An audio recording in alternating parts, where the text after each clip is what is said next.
RTV app వార్తల్ని క్షణాల్లో చదివే అవకాశం ఉంటుంది. ఒక న్యూస్ పేపర్, ఒక టెలివిజన్ ఛానల్ మీ చేతుల్లో ఎప్పుడూ ఉంటాయి. రాష్ట్ర వ్యాప్తంగా ఎన్నికల ప్రచార హోరు. ఎటు చూసిన అన్ని పార్టీల అభ్యర్థులు మాత్రం గ్రామ గ్రామాల్లో తిరుగుతూ ప్రజలను ఓట్లు అభ్యర్థిస్తున్నటువంటి పరిస్థితి. మొత్తం మీద అయితే గెలుపు ఓటములు పక్కన పెడితే మొత్తం ఇప్పుడు గ్రౌండ్ లెవెల్లో కలియ తిరుగుతూ ఎండను సైతం లెక్క చేయకుండా ప్రచార పర్వం సాగుతోంది. ఇటువంటి పరిస్థితుల్లో అనంతపురం శ్రీ సత్యసాయి జిల్లా పుట్టపర్తికి చెందినటువంటి కాంగ్రెస్ పార్టీ అభ్యర్థి మధుసూదన్ రెడ్డి గ్రౌండ్ లెవెల్లో కూడా పెద్ద ఎత్తున కలియ తిరుగుతున్నటువంటి పరిస్థితి. మరి ఎటువంటి పరిస్థితులు నెలకొన్నాయి, ముఖ్యంగా ప్రజల వైపు నుంచి ఎటువంటి మద్దతు లభిస్తోంది, ఇంకా సమయం కూడా దగ్గర పడుతుంది ఓటింగ్కి. ఇటువంటి పరిస్థితుల్లో మరి మధుసూదన్ రెడ్డి ఏం చెప్తారో ఆయన మాటలు వినే ప్రయత్నం చేద్దాం. సరే, మొత్తం మీద మీరు కలియ తిరుగుతున్నటువంటి పరిస్థితి ఎలా ఉంది సార్? గ్రౌండ్ లెవెల్లో ప్రజల నుంచి మద్దతు? గ్రౌండ్ లెవెల్లో మంచి స్పందన ఉందండి. నాకు టికెట్ రాకముందు నుంచి కూడా నేను ఎప్పుడైతే కాంగ్రెస్ పార్టీలో జాయిన్ అయినానో జనవరి 30th నుంచి కూడా నేను గ్రామాల్లో తిరగడం జరుగుతుంది. మంచి స్పందన లభిస్తుంది. ఎందుకంటే 2014 తర్వాత ఆఫ్టర్ బైఫర్గేషన్ మనకు కొంచెం కాంగ్రెస్ పార్టీ కనుమరుగవడం, కొంచెం పార్టీ అనేది లేకపోవడం వల్ల తర్వాత పక్క రాష్ట్రాలు అయినటువంటి కర్ణాటక అలాగే తెలంగాణలో పుంజుకున్న తర్వాత మంచిగా కాంగ్రెస్ పార్టీ రావాలని జనాలు కోరుకుంటున్నారు. ఎందుకంటే అక్కడ కాంగ్రెస్ పార్టీ ప్రవేశపెట్టిన పథకాలతో మన పథకాలను పోల్చుకొని ఖచ్చితంగా కాంగ్రెస్ ఉంటేనే బాగుంటుందని ప్రజలు భావిస్తున్నట్టు నాకు అనిపిస్తుంది. ఎందుకంటే కాంగ్రెస్ తెలంగాణలో ఉన్న మేనిఫెస్టో గురించి ఇక్కడ మాట్లాడుకుంటున్నారంటే కాంగ్రెస్ ఎంత బలంగా ప్రజల్లోకి వెళ్ళింది, ఎంత బలంగా ప్రజల్లో నాటుకుపోయారు. వాళ్ళు ఇచ్చిన పథకాలు, కాంగ్రెస్ పార్టీ వాళ్ళు ఇచ్చిన పథకాలు ఎంత బాగా ఉన్నాయంటే ఇది చెప్పడానికి ఇదొకటే నిదర్శనం అండి. అంత మంచి పథకాలు ప్రవేశపెట్టినారు. ఫ్రీ బస్ కానీ, గ్యాస్ సిలిండర్స్ కానీ, ఏదైనా ఇంక్లూడింగ్ రైతులకు మంచి అవకాశం ఏదైనా ఇచ్చిందంటే ఒక కాంగ్రెస్ పార్టీ అని చెప్పచ్చు. అందుకనేమో ఈరోజు గ్రామాల్లో ఎక్కడ చూసినా కాంగ్రెస్ పార్టీ పైన విపరీతమైనటువంటి అభిమానం ఉంది. ఖచ్చితంగా ఈ రాష్ట్రంలో కాంగ్రెస్ పార్టీని ఆల్టర్నేటివ్ అవబోతుంది. ఖచ్చితంగా మేము అధికారంలోకి రాబోతున్నాం. సార్, ముఖ్యంగా ఇప్పుడున్న పరిస్థితుల్లో వైఎస్ షర్మిల రాష్ట్ర ప్రభుత్వం కాంగ్రెస్ పార్టీ పగ్గాలు చేపట్టిన తర్వాత ఎంత మేరకు ఉపయోగపడుతుంది అంటున్నారు? ఎందుకంటే ప్రజల్లో ఆ చర్చ ఉందా? ఖచ్చితంగా అండి. కాంగ్రెస్ పార్టీ ప్రజల్లో చర్చ స్టార్ట్ అయిందే వైఎస్ షర్మిలారెడ్డి గారి రాకతో. ఎందుకంటే ఆమె వచ్చిన తర్వాత చరిష్మా కలిగినటువంటి నాయకుడు డాక్టర్ వైఎస్ రాజశేఖర రెడ్డి 2004లో కాంగ్రెస్ పార్టీ ముఖ్యమంత్రిగా ఉండి 2009లో అకాల మరణం చెందిన తర్వాత కాంగ్రెస్ పార్టీకి ఒక దిక్కు అనేది లేకుండా పోయింది. దానితో పాటు కాంగ్రెస్ పార్టీ గురించి లేనిపోనివన్నీ చెప్పి ఇప్పుడున్న పార్టీ వైఎస్ఆర్ కాంగ్రెస్ పార్టీ రాజశేఖర రెడ్డి గారి మరణం పైన కాంగ్రెస్ పార్టీని చేయించింది, రిలయన్స్ వాళ్ళు చేయించారని చెప్పి వాళ్ళకి ఇంత నీచమైన రాజకీయానికి దిగజార్చి ఈ పార్టీని ఆయనకి సీఎం పదవి దక్కలేదన్న దీంతో వాళ్ళు ఏంటంటే దుష్ప్రచారం చేసి కాంగ్రెస్ పార్టీని నామరూపాలు లేకుండా చేయాలని చెప్పి ప్రజల్లో ఒక రకమైనటువంటి విశ్వాసాన్ని కలిగించడంలో వాళ్ళు సక్సెస్ అయినారు. అది సక్సెస్ అయిన తర్వాత కూడా ఈరోజు జనాలు ఏమనుకుంటున్నారు, మీరు రిలయన్స్ వాళ్ళు కానీ, కాంగ్రెస్ పార్టీ కానీ, రాజశేఖర రెడ్డి కానీ మరణానికి కారణం అంటే అదే రిలయన్స్కి చెందినటువంటి ఆయన ఒక పరిమళనత్వాన్ని అతనికి వైఎస్ఆర్ కాంగ్రెస్ పార్టీ నుంచి ఆంధ్రప్రదేశ్ నుంచి రాజ్యసభ సీటు ఎలా ఇస్తారని నేను సూటిగా ప్రశ్నిస్తున్నా. దీని అంతటికి కారణం రాజశేఖర రెడ్డి మరణానికి కారణం ఈ కాంగ్రెస్ కాదు, లేకపోతే రిలయన్స్ కాదండి. నేను చెప్పేది ఏంటంటే జగన్మోహన్ రెడ్డి గారు ముఖ్యమంత్రి పీఠాన్ని అధిరోహించడానికి కొంత టైం పడుతుందన్న ఉద్దేశంతో వాళ్ళు ఆ రోజు ఇది చేయడం వల్ల ఖచ్చితంగా కాంగ్రెస్ పార్టీని ఆయన భూస్థాపితం చేయాలని అనుకున్నాడు. బట్ కాంగ్రెస్ పార్టీ ఒక మహాసముద్రం లాంటిది. ఈరోజు కాంగ్రెస్ పార్టీ షర్మిలారెడ్డి రాకతో బలం పుంజుకొని గ్రామాల్లో షర్మిలారెడ్డి పేరు వినిపిస్తుందండి. ముఖ్యంగా ఇప్పుడున్న పరిస్థితుల్లో ఎస్పెషల్లీ ముఖ్యమంత్రి జగన్మోహన్ రెడ్డి దగ్గర నుంచి మంత్రులు కానీ మొత్తం వైఎస్ షర్మిలను టార్గెట్ చేస్తూ మాట్లాడుతున్నటువంటి భాష కావచ్చు, ఇటువంటివన్నీ ఎలా చూస్తుంది కాంగ్రెస్ పార్టీ అసలు?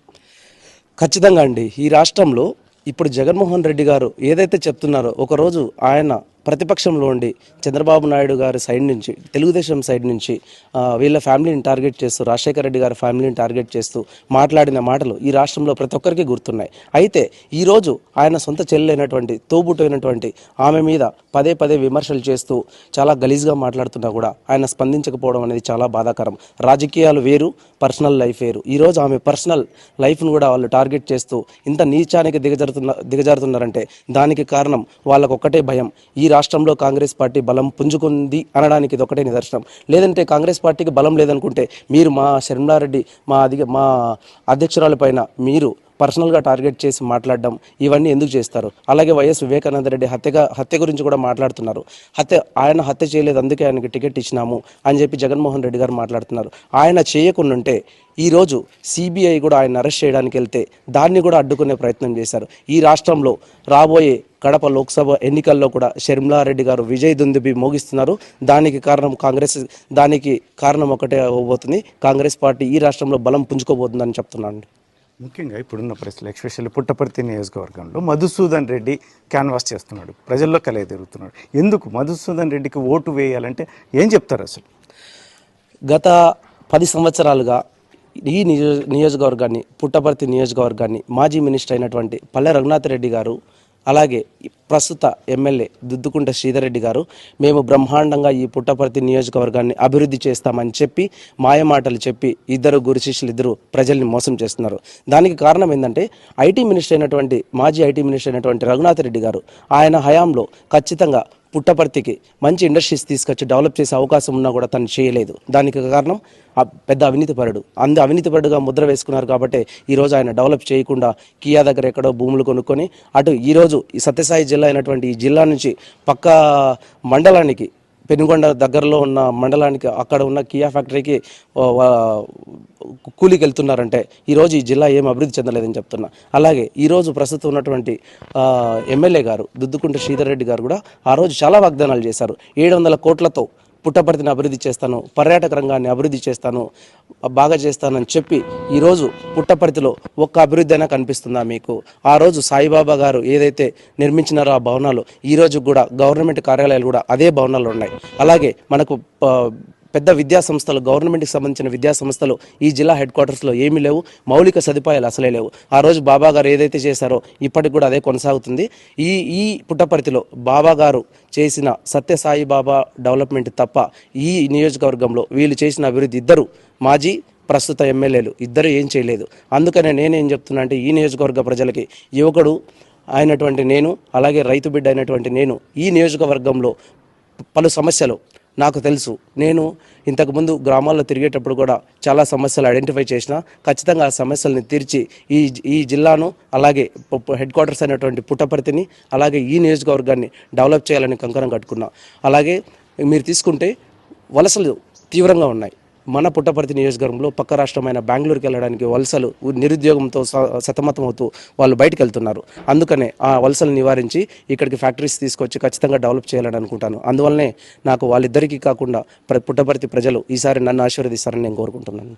ఫైనల్గా చెప్పండి, ఇప్పుడున్న పరిస్థితుల్లో కాంగ్రెస్ పార్టీ రాష్ట్రంలో ఓటింగ్ శాతం పెంచుకుంటుందా ఈ ఎన్నికల బేస్ చేసుకొని, ఇలాంటి సీట్ల పరంగా అసెంబ్లీకి ఏమన్నా అడుగుపెట్టే అవకాశం ఉందనుకుంటున్నాను? ఈ రాష్ట్రంలో తీసుకుంటే ఖచ్చితంగా కాంగ్రెస్ పార్టీ ఓటింగ్ శాతం పెంచుకోవడమే కాదు, మేము దగ్గర 15 నుంచి 20 సీట్లు పెంచుకోగలుగుతామని ధీమా వ్యక్తం చేస్తున్నాం. ఎందుకంటే అటు టీడీపీకి కానీ ఇటు వైసీపీకి కానీ ఈ రాష్ట్రంలో గాలి అనేదే లేదు.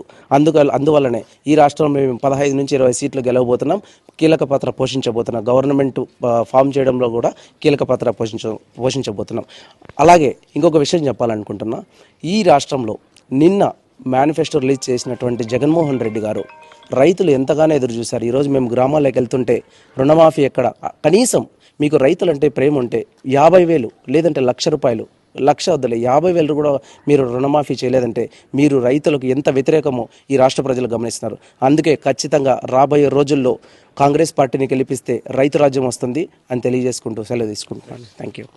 పుట్టపర్తి నియోజకవర్గ కాంగ్రెస్ అభ్యర్థి మధుసూదన్ రెడ్డి చెప్తున్నటువంటి విషయాలు మొత్తం మీదైతే మాత్రం రానున్న ఎన్నికల్లో ఖచ్చితంగా కాంగ్రెస్ పార్టీ పునర్వైభవం పుంజుకుంటుందని ఖచ్చితంగా వైఎస్ షర్మిల రాష్ట్ర పార్టీ పగ్గాలు చేపట్టిన తర్వాత కాంగ్రెస్ పార్టీ కూడా చాలా అభివృద్ధి చెందుతుందని ప్రజలు కూడా కాంగ్రెస్ పార్టీకి కావాలని చెప్పేసి కోరుకుంటున్న తరుణంలో నేను పుట్టపర్తి కాంగ్రెస్ పార్టీ అభ్యర్థిగా పోటీలో ఉంటాను. ఇటువంటి పరిస్థితుల్లో ఇక్కడ ప్రాంత అభివృద్ధి ఇటువంటి తదితర అంశాలపై నాకు ఒక అవగాహన ఉంది. ఆ అవగాహనతోనే ముందుకెళ్ళబోతున్నాను. ఇక్కడ గతంలో పనిచేసినటువంటి తెలుగుదేశం వైసీపీ నాయకులు అయితే మాత్రం ఎటువంటి అభివృద్ధి చేయకపోగా సొంత లాభం చూసుకున్నటువంటి పరిస్థితి. కాబట్టి ఖచ్చితంగా రానున్న ఎన్నికల్లో అయితే మాత్రం మధుసూదన్ రెడ్డిని గెలిపిస్తే పక్కా ప్రణాళికతో పుట్టపర్తి ప్రాంతాన్ని అభివృద్ధి చేయడానికి, అందులో వలసలు కూడా నివారించడానికి నాకు ఒక అవగాహన మీద ముందుకు వెళ్తాను. కాబట్టి ఖచ్చితంగా రాష్ట్ర వ్యాప్తంగా ఇప్పటికి కూడా కాంగ్రెస్ పార్టీ కూడా ఓట్ల శాతమే కాదు సీట్లను కూడా పెంచుకొని అసెంబ్లీలో ఎమ్మెల్యేలుగా కూడా అడుగు పెట్టబోతున్నామని ధీమా వ్యక్తం చేస్తున్నారు మధుసూదన్ రెడ్డి.